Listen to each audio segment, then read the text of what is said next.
பொன்மனச்சம்மல் புரட்சி தலைவர் எம்ஜிஆர், இதே புரட்சி தலைவி அம்மா இருவரும் தெய்வங்களை வணங்கி இந்த பெண்ணாகரம் சட்டமன்ற தொகுதியில் இருக்கின்ற அத்தனை வாக்காளர் பெருமக்களும் இந்த பாப்பாரப்பட்டி இந்த பகுதியிலே குழும்பி எங்கே பார்த்தாலும் கடல் போல் மக்கள் வெள்ளம் காட்சி அளிக்கிறது.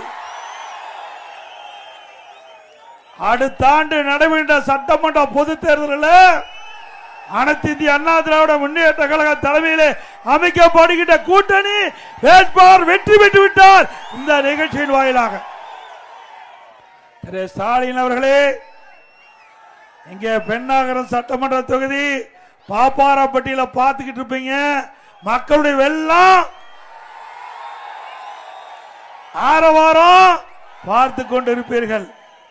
ஆக உங்களுடைய கனவு பகல் கனவாகத்தான் இருக்கும்.